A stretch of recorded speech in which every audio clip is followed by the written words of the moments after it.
안녕하세요. 크립토TV입니다. 이번 시간에는 그래도 투자에서 성공하려면 어떻게 해야 할지 한번 살펴봅니다. 전 세계가 트럼프 입만 쳐다보고 있습니다. 지난주 일요일 미국 시간 오전에 이런 일종의 긴 글을 남겼죠.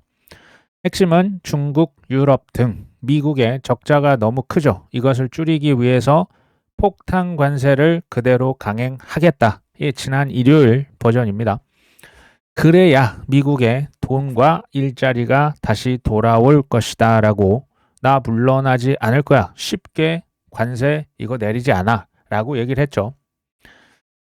사실 생각을 해보시면 트럼프 뒤에 트럼프를 대통령으로 만든 소위 세력이 있습니다. 이 친구들의 특성을 잘 아셔야 돼요. 투자하시기 때문에 피, 눈물, 관용, 자비가 참고로 없습니다. 우리나라 IMF 한번 생각해 보시면 되겠죠. 우리나라만 그런 것은 아닙니다. 그리스 가서도 구경 박물관 가져가고요. 또 급전 필요하다며 빌려줄게. 대신에 우리한테 2개 있는 거, 예를 들면 콩팥, 안구 하나씩 실제로 떼갑니다. 비유적인 표현인 거 아시죠? 자, 거래소 우리나라 지금 사이드카가 발동했습니다. 너무 폭락이 심하면 코스피 이런 거래소에서 중단을 시키죠. 일본도 필요하다면 트럼프와 회담하겠다. 니케이 일본 주식도 이제 폭락을 거듭했습니다.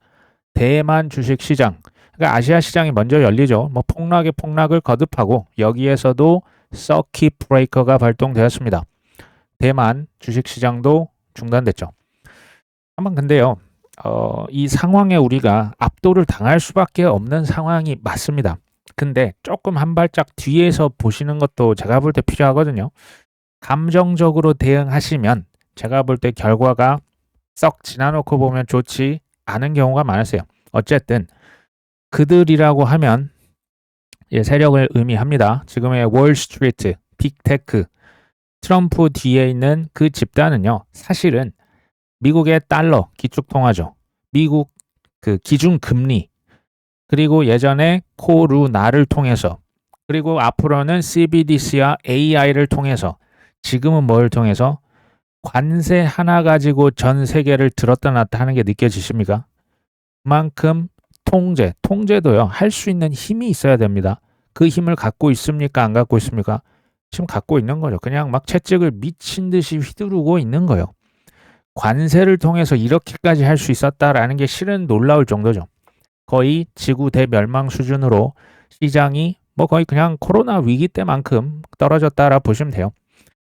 예전에 이더리움 사기에 너무 좋은 날이다 라고 트윗을 남겼던 에릭 트럼프 기억나십니까? 이 친구가 지금은 사기 매우 좋은데 라고 했을 때부터 이더리움이 무려 반토막이 났습니다. 46%. 그러면 에릭 트럼프 그 월드 리버티 파이낸셜 물렸다 안 물렸다? 배차게 물려 있는 거예요. 또 한 병의 비트코인 포레버 볼이라고 하죠. 마이클 세일러 한번 말씀드리면 2020년도에 혜성처럼 등장을 했었죠. 솔직히 그렇게 오지라고 보긴 그래요. 이제 올드 갱스터 수준은 아니고 어쨌든 2020년부터 비트코인을 묶고 더블로 지금까지도 사고 있습니다. 근데 2022년에 마이클 세일러가 얼마나 욕을 많이 먹었는지 혹시 그거 기억하신 분 계십니까? 조롱과 욕과 너 산 가격 밑으로 내려가면 너 마진콜 당할 거야. 크크크 엄청나세요. 마이클 세일러는 제가 보면 곧 있으면 또 이 욕이 마이클 세일러한테 또 갈 거예요. 최근의 뉴스죠. 비트코인이 9%만 더 떨어지면 스트래티지, 그러니까 마이크로 스트래티지가 이제 비트코인 평단 밑으로 내려간다라는 얘기예요. 어떻게 보면 무시무시하게 들릴 수도 있겠죠. 근데 여기서 제가 포인트를 하고 싶은 것은 이 친구들도 바닥을 알았으면 그 가격에 샀겠냐라는 거예요. 바닥을 알았습니까? 바닥을 모르죠. 이런 일들이 여기까지 떨어질 줄 알았다. 아무리 세력이라도 여기까지 떨어진다, 언제 떨어진다, 그걸 어떻게 합니까? 결국 중요한 것은 비트코인, 한 명은 비트코인이죠. 한 명은 이더리움이네요. 결국은 확신에 달렸다라고 저는 생각을 합니다. 중국 당국도요. 트럼프 관세 정책 이거 뭐 장난이 아니니까 뭐 실질 관세로 치면 거의 60에서 70%거든요.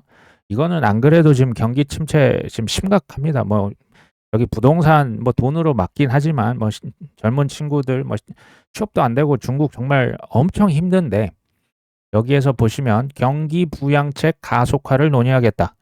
중국에서 일단 보복 관세 너희가 34%야? 그럼 우리도 34%야. 이거 했잖아요. 경기 부양책 가속화하겠다. 이게 이제 무슨 뜻이냐? 쌍코피가 정말 줄줄줄 흐르고 있습니다. 서로 이제 막 푹푹 이제 뭐 네가 가라 하와이 하면서 계속 찌르고 있는 거예요. 칼로 찔러서 이 피가 흐르고 있는데 나 아직 괜찮은데 하면서 지금 센 척하고 있는 거예요. 누가? 중국이. 지금 중국이 센 척하고 있는 겁니다. 절대 괜찮지 않거든요. 베트남 같은 경우도 뭐 이미 들으셨겠지만 46% 관세 폭탄. 이거는 히로시마에 예전에 세계 2차 대전 미국이 일본에 투하했던 원자 폭탄이요. 46%는 진짜 죽어랍니다. 이건 정말 전쟁이거든요. 베트남에서 항복을 선언했어요. 미국 제품에 우리는 관세 하나도 안 붙일 거야. 그러니까 목숨만 좀 살려주십시오 하고 베트남에서 트럼프 바지가랑이를 잡은 거예요. 실제 이게 지난주에 이미 있었습니다. 도널드 트럼프가 또 자랑스럽게 나 베트남 그 총통이랑 매우 생산적인 전화 통화를 했어. 그러면서 그들이 우리한테 항복했다 이거죠. 한번 내가 미래에 한번 긍정적으로 우리 한번 다시 만나볼까? 만족한다 뭐 이런 얘기입니다. 이틀 전 이 베트남 총통이 누굴 만난지 아십니까? 사진에서 보이시는 게 시진핑 주석이죠. 보시면 베트남이 지금 뭐 이렇게 미국에서 진짜 살인적인 관세를 때리면 이게 장난 아니거든요. 중국과 유럽에 있는 리더들을 베트남으로 지금 초청하는 거예요. 수주 내에 이루어질 것이다. 왜요? 사실상 이건 반미 동맹이 강화되는 거예요. 브릭스의 영향력은 실은 더 커질 수밖에 없는 거예요. 그러니까 아까 이제 뭐 트럼프한테는 일단 급한 불은 일단 꺼야죠. 일단 우리는 잘못했습니다. 살려주십시오. 가서 목숨 일단 부지하고 하지만 괄호 열고 닫고 두고 보자는 거예요. 니들이 우리한테 그럼 나는 뭐 그렇게 가만히 있을 것 같아? 중국, 유럽 이제 동맹국들 그들 간에 오히려 반미 동맹이 좀 급속하게 확산이 실은 되고 있는 겁니다. 빌 에크만 과거 트럼프 지지자 뭐 제 동생도 말씀을 드렸습니다. 이젠 대놓고 얘기해요. 이 사람뿐만이 아니고요. 뭐 월가다 빅테크다 뭐 억만장자다 누가 트럼프 좀 말려라. 근데 대놓고 전화는 못해요. 대놓고 얘기 못해요. 왜냐하면 보복이 두려우니까. 그래서 그 주변에 있는 사람들 뭐 재무장관이다 그 전화해가지고 야 네가 좀 말려봐. 그래도 너가 좀 제일 친하지 않아. 근데 재무장관은 나 별로 안 친한데 나 그럴 힘 없어. 지금 이런 얘기까지 지금 다 나오고 있어요. 저 캘리포니아의 미국 주지사도 이건 아니다. 이제 무역 독립국까지 선언하면서 지금 뭐 반 트럼프가 전 세계를 강타하고 있습니다. 이 친구가 그러니까 뭐라고 하냐? 빌 에크만은 당장 90일 동안 관세 그러니까 유예해야 된다는 거예요. 이거 딜레이 시켜라. 그래서 협상하고 이거 무조건 낮춰야 된다. 비즈니스라는 게 이게 신뢰의 게임인데 미국이 특히 이제 대통령이 이 신뢰를 혼자 다 지금 그 쩝쩝 말아서 드시고 있다. 지금 이런 표현이고요. 빅테크, 중소기업, 자영업자 할 것 없이 안 그래도 힘든데 엄청난 타격을 선사할 것이 뻔하다. 이번 주 바로 이제 타임아웃. 그러니까 잠깐 멈춰야 된다 이거죠. 관세 이대로 부과하면 죽는다. 사실은 소신 발언이죠.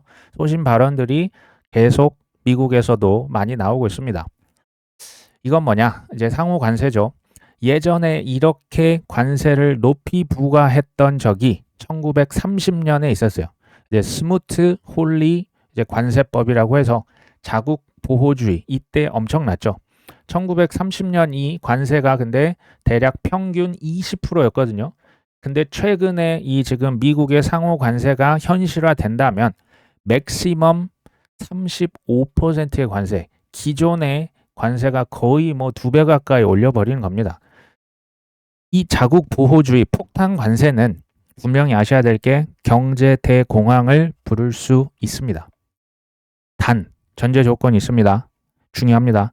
이 전제는 뭐냐면 이 폭탄 관세율이 그대로 강행이 된다면 그리고 오랫동안 유지된다면 된다면 미국만 죽는 게 아니고 전 세계도 다 같이 망할 수 있어요. 진짜 그 정도로 임팩트가 있습니다.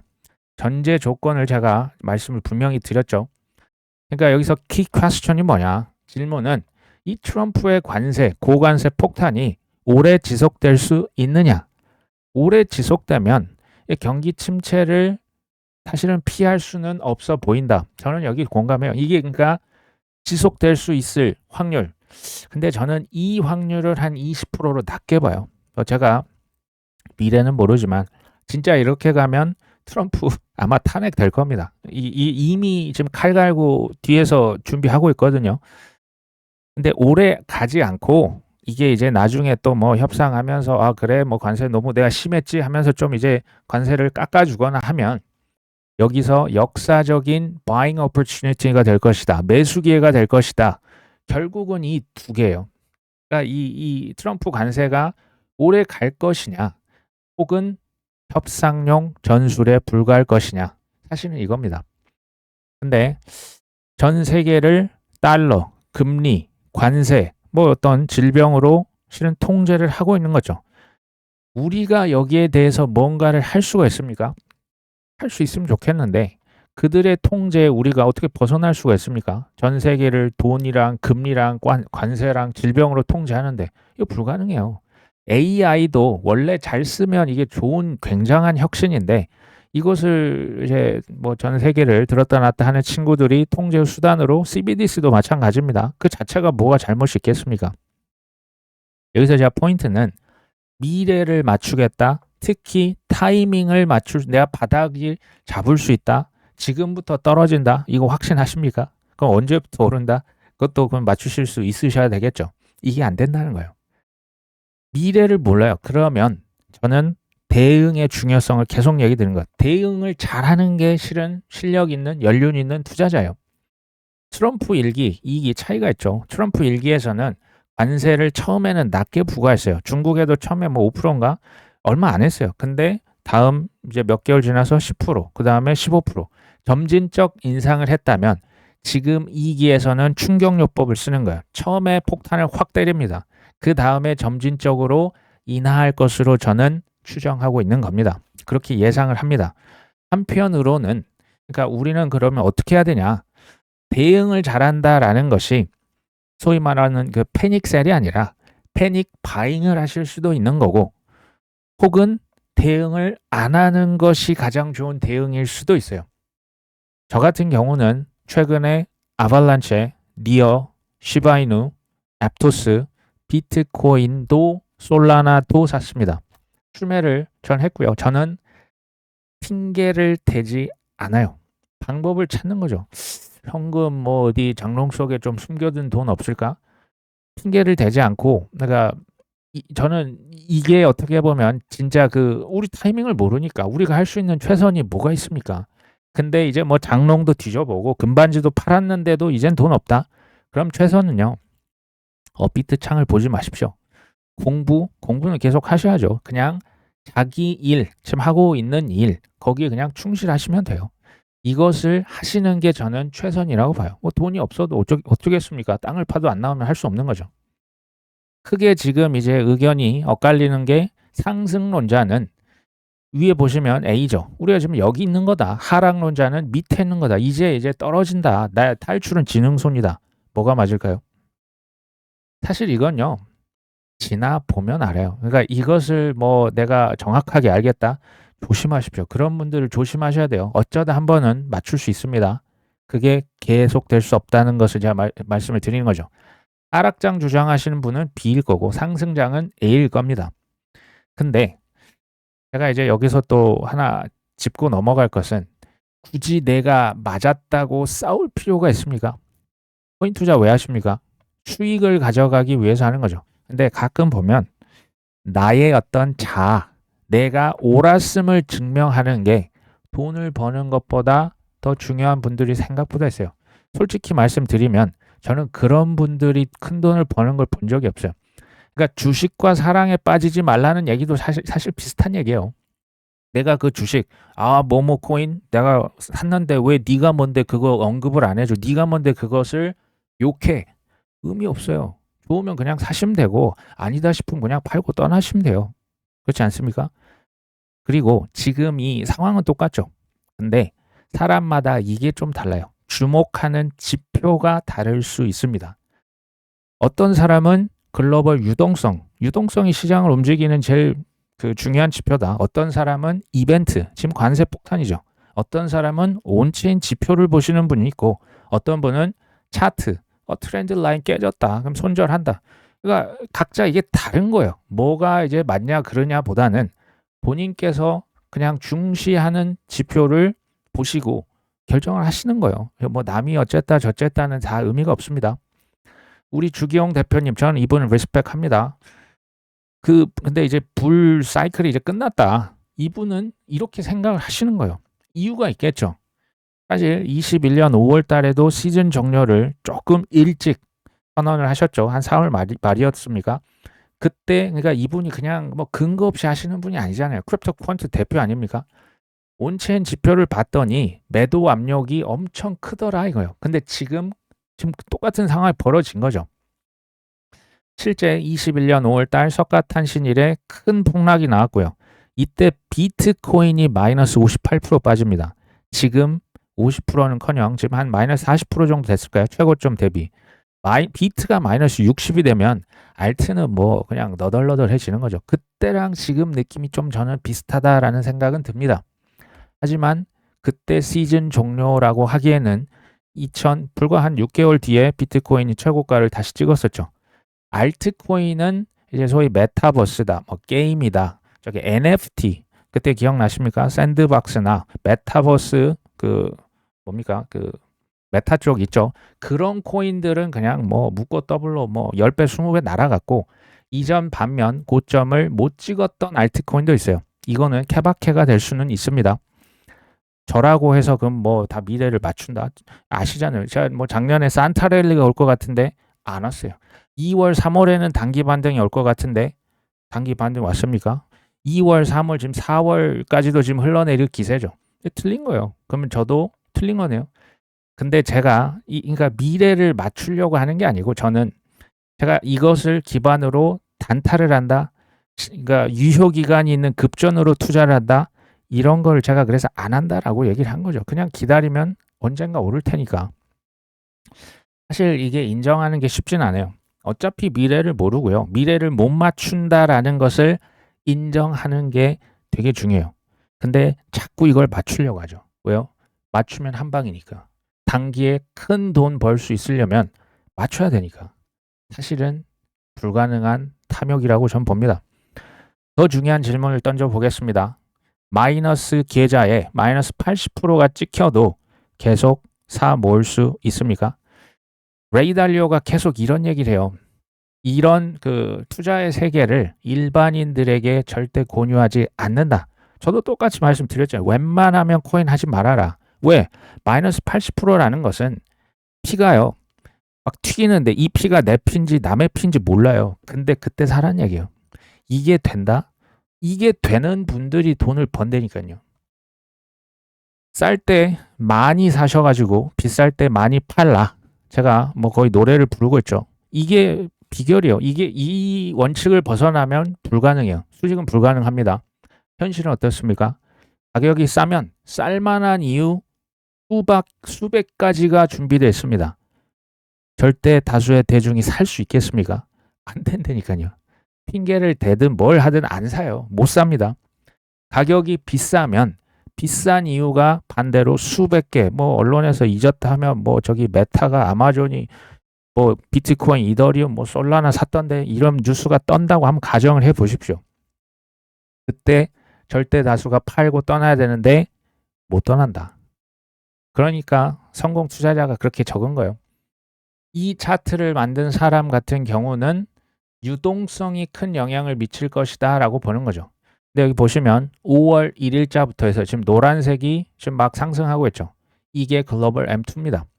빨간색은 비트코인입니다. 5월 1일부터는 뭐 대략 상승하지 않겠어? 그러니까 이 지금 날짜나 유동성 차트는 사람마다 조금씩 다르긴 하는데 변하지 않는 것은 유동성이 지금 이전 최고점을 지금 넘겨버렸습니다. 그렇죠? 6월달 7월 가면서 지금 넘어갔다. 그러면 비트코인이 따라가지 않겠냐. 비트가 따라간다면 알트는 더 많이 따라갈 겁니다. 사람마다 이 중요도가 달라요. 저는 유동성을 가장 높은 비중으로 이제 방점을 두는 거고, 어떤 사람은 이제 이벤트, 지금 뭐 관세 폭탄이죠. 어떤 사람은 온체인 지표, 어떤 사람은 차트, 사람마다 다를 수 있어요. 자기 그 마음대로 하시는 거죠. 자기 믿음대로 하는 겁니다. 저는 개인적으로 이 이벤트, 관세 폭탄 혹은 온체인 지표는요, 단기적으로 엄청난 폭락을 유발할 수 있다라고 생각을 해요. 단기적인 충격이 맞죠. 근데 뭐 이 정도로 셀 것이다. 전 세계를 이 정도로 공포에 떨게 할 것이다. 이걸 누가 알았겠습니까? 그럼 사전에 다 뺐겠죠. 저는 이제 뭐 제 방송이잖아요. 바닥을 잡으려고 하시는 분이 제가 보니까 되게 많아요. 이젠 진짜 바닥이다. 그러니까 이제 롱도 하시고 숏도 하시겠죠. 선물 옵션 되도록 안 하시면 좋겠는데, 저는 바닥을 못 잡아서 상관이 없어요. 그러니까 바닥 잡으려는 의지 자체가 없습니다. 어차피 상관없고 줍줍해요. 왜? 어차피 오를 테니까. 이거는 그래서 믿음 게임이라고 하는 게, 그래서 계속 제가 강요를 드리는 거예요. 그러니까 아니 말씀을 드리는 거죠. 2달 후에 간다, 3달 후에 간다, 5달, 심지어 올해 내내 바닥에서 질질 끌어도요. 상관없어요. 왜냐? 제가 지금 빚을 내서 합니까? 아니면 여윳돈이 아니고 어디 뭐 유효기간이 붙은 돈입니까? 뭐 선물입니까? 아니잖아요. 그러면 뭐냐면 저 같은 사람은 시간은 내 편이에요.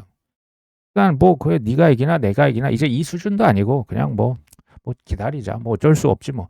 이렇게 이제 저 같은 경우는 하는데, 유효기간 딱지가 딱 붙어 있어요. 예를 들어서 3개월 내내 갚는다. 올해 내에 해가 넘어가면 큰일 난다. 급전이나 이 B2는 시간은 내 편이 아닌 거죠. 이거 못 견딘다라고 제가 그래서 예전부터 B2나 뭐 영끌, 뭐 마음은 이해를 하지만 비추한다는 거예요. 어차피 심리 게임인데 심리에서 이건 이길 수가 없는, 일단 지고 들어가는 거거든요. 이해가 되시겠죠? 라울 팔이라고 하는 뭐 매크로 투자자, 결국 시장은 움직임이 어디에 의해서 좌우된다? 유동성이다.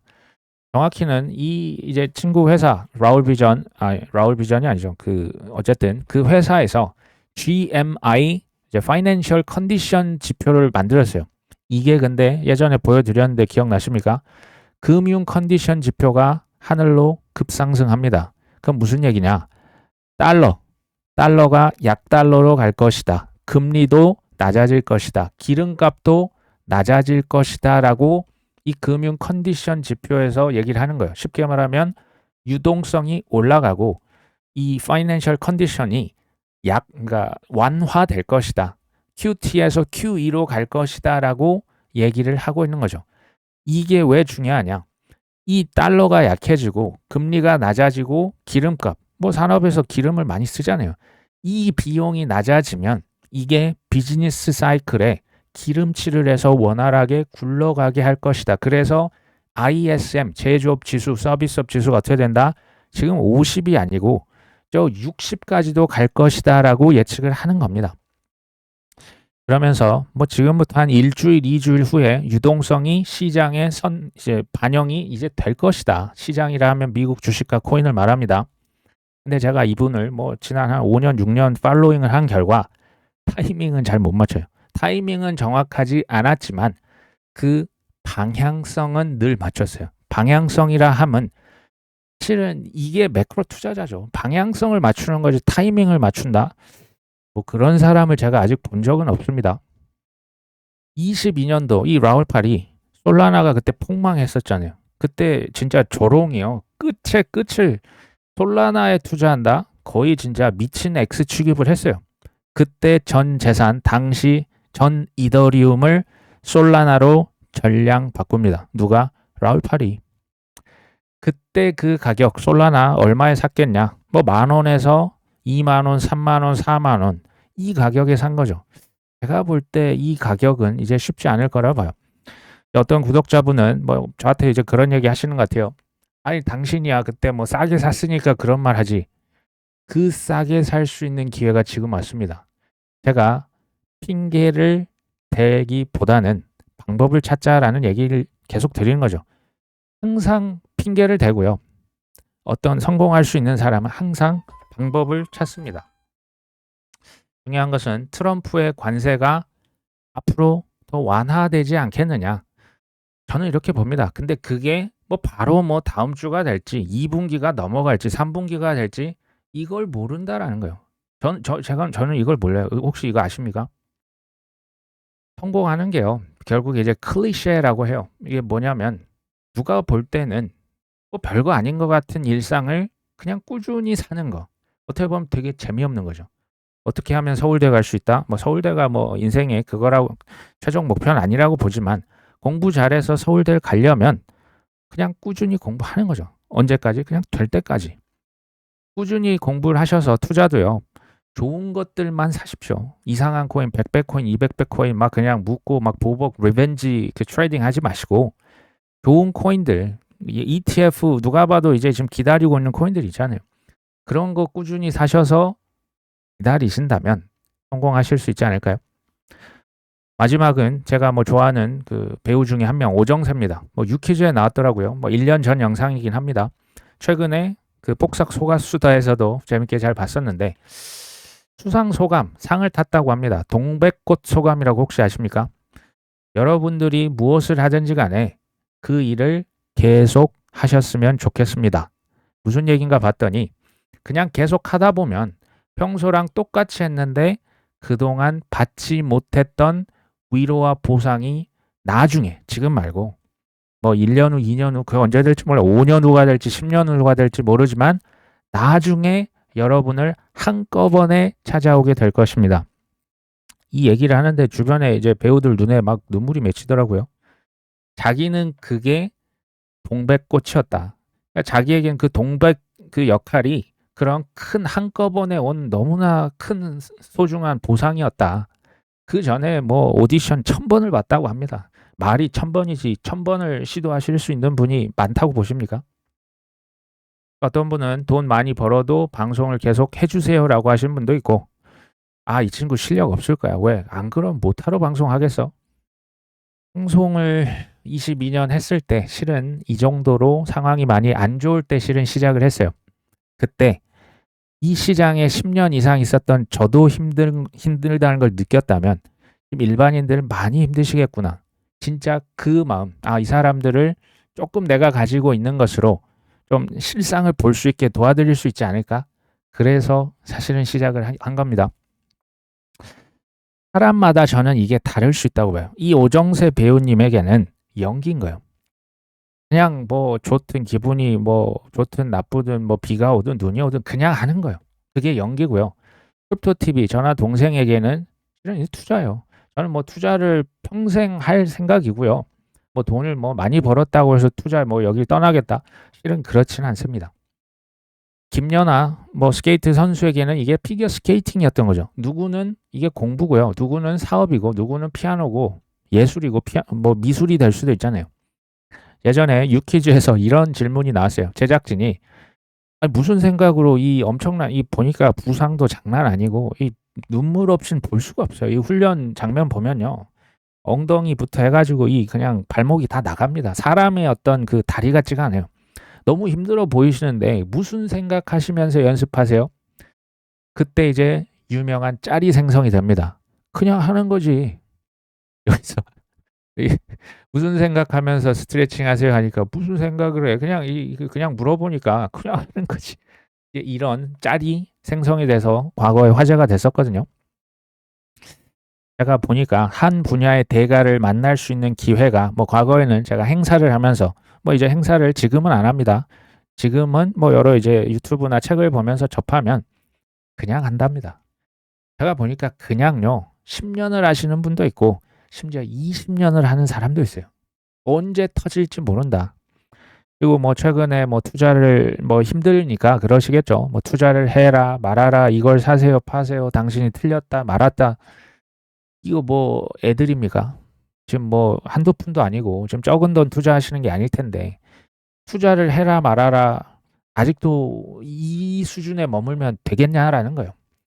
제가 조금 더 이제 구체적으로 돈을요 큰 수익 벌고 싶죠. 누가 안 벌고 싶겠습니까? 근데 혹시 노력 없이 빠르게 손해를 안 벌고 손해 없이 벌고 싶다? 그런 게 있습니까? 세상에 노력이 없이 손해도 안 보고 기다림도 심지어 없이 수익을 벌 수 있다? 그 사람 신고하십시오. 세상에 그런 것은 없습니다. 근데요, 과거에 대폭락이 있었잖아요. 시장 폭락 얼마나 많습니까? 우리나라 IMF 2008년 뭐 9.11 테러, 저희 뭐 코로나 위기부터 해가지고 있었잖아요. 그때요, 하나같이 똑같았어요. 2022년 러시아가 우크라이나 침공했을 때도 시장이 폭락을 했었고요. 누군가는 그때 항상 핑계를 대요. 또 봐라, 세상 폭망이다. 너 정신 못 차렸다. 그러려니 하십시오. 그런 분들은 이렇게 하셔야 이게 해소가 되는 거예요. 반면에 그때 이제 방법을 찾으셨던 분 중에 또 극소수는 그때 실은 아니었으면 나는 큰 돈 못 벌었다 하시는 분도 나오는 겁니다. 투자가 쉬우면 다 부자가 돼야죠. 그런 일은 없습니다. 수익은요, 피나 땀, 그리고 남들이 하는 유혹을, 모욕을 견딘 대가입니다. 쉽지 않은 거죠. 아무리 힘드셔도 핑계보다는 방법을 찾는 투자자가 되셨으면 합니다. 오늘 방송은 여기까지 합니다. 끝까지 시청해 주셔서 감사합니다.